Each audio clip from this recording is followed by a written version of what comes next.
Salah, Mahmoud Salah, oui, qui a été pris le 22 février par les forces armées libyennes. Libyennes, c'est ça. Les Chinois étaient partis le voir pour lui proposer 10 millions suite à l'attaque exécutée par Moussa Kounami le 21 juin dans la zone de Tasker. Oui. Donc ils sont partis le voir pour lui dire: nous vous proposons 10 millions de dollars pour que vous ne vous attaquiez plus à nos infrastructures. Ces 10 millions de dollars devaient transiter à Paris par l'intermédiaire d'une dame qui est docteur Mena, je ne la connais pas. D'accord. Elle se connaît, peut-être les Nigériens aussi la reconnaissent ou la reconnaîtront. Docteur Mena qui va servir de point focal en liaison avec les Nigériens qui sont en fuite et réfugiés entretenus par l'État du Nigeria. Ouais. Mahmoud Salah fera le mouvement. Nous savons où il a passé, où il a obtenu des passeports et il devait se rendre au Nigeria, à Abuja ou à Sokoto pour récupérer ce transfert-là, certainement en ayant laissé des commissions aux intermédiaires. Bien sûr. Nous avons appelé l'ambassadeur et j'ai dit au ministre d'État, ministre de la Défense, de l'appeler pour lui dire que nous sommes au courant et que si notre coopération doit continuer, il faut qu'il s'assure que ces virements-là ne soient pas faits. Ouais. Ils l'ont suspendu, mais c'est suspendu, je l'ai dit, suspendu. Ouais. Et je dirai pourquoi. Le 1er mars, il y a eu un autre contact qui a été pris. Pourquoi? Parce qu'il y avait un Chinois qui a été enlevé par le même groupe de Salah et autres, Moussa Kounami. C'est ça. Nous avons suivi les Français qui étaient en train de planifier cette opération. Nous avons là également appelé l'ambassadeur de la Chine pour lui notifier. Voilà l'intention des Français. Faire feu de tout bois pour prendre le contrôle du champ pétrolier d'Agadem.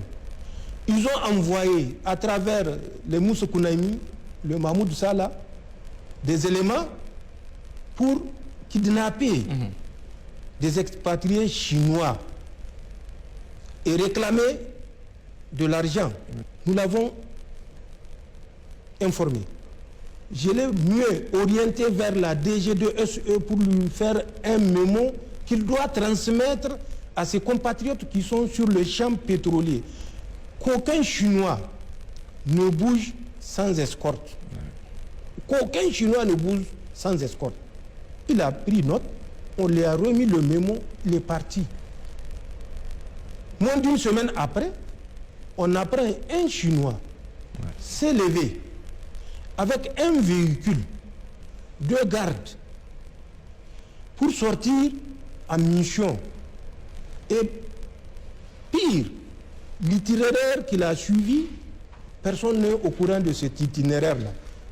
Pour faire simple, la route qu'il a suivie, personne n'est au courant de cette route-là. Il s'appelle Zhao Wendong. Ils sont partis en cours de route, comme par magie, ils ont été interceptés. Nos 2 gardes qui l'accompagnaient ont été abattus. Abattus, carrément. Lui, il a été enlevé. Pour vous dire,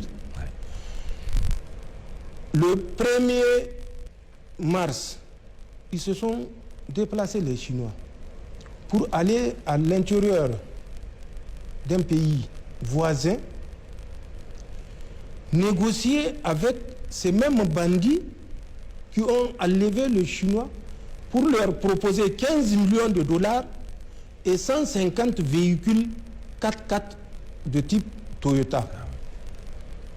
Quand nous avions appris ça, là également, nous avons convoqué l'ambassadeur pour lui dire cette façon de faire n'est pas de nature à réconforter l'État nigérien à avoir confiance. Ils ont fait semblant de suspendre, mais nous avons appris le 22 de ce mois de mai, que le Chinois a été libéré sans que personne ne sache. Il a été tranquillement amené vers Dibéla, il paraît, et déposé avec une réserve alimentaire. Le Chinois qui devait aller le récupérer a tout simplement dit aux gardes qui assurent toujours leur sécurité: nous allons dans tel secteur chercher quelque chose. Il ne leur a pas dit la mission. Pour vous dire comment les gens travaillent, nous c'est la conviction qu'on a de mèche avec ces bandits. Imaginez que le dispositif d'accompagnement soit un dispositif léger et que des gens qui sont de toutes les façons sans parole de l'autre côté tendent une embuscade à nos gens. C'est encore d'autres expatriés enlevés qu'on va déplorer. Et on va indexer le Niger, les FDS nigériennes d'incapacité. Parce que c'est ce qu'il faut faire comprendre au monde. C'est ça l'intoxication. Donc ils sont partis, ils l'ont récupéré. Ils l'ont récupéré.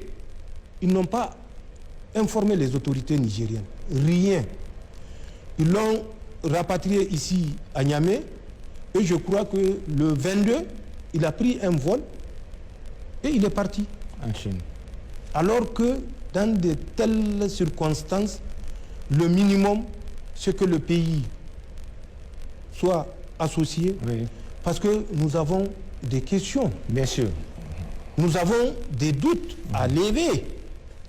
Mais le fait d'agir de cette façon clandestine reconforte nos doutes. Voilà le jeu trouble auquel l'ambassadeur s'est livré. On nous accuse d'être des bagarreurs. Nous ne sommes pas des bagarreurs. Aucun pays ne veut se voir méprisé et sous-estimé. Aucun pays conscient.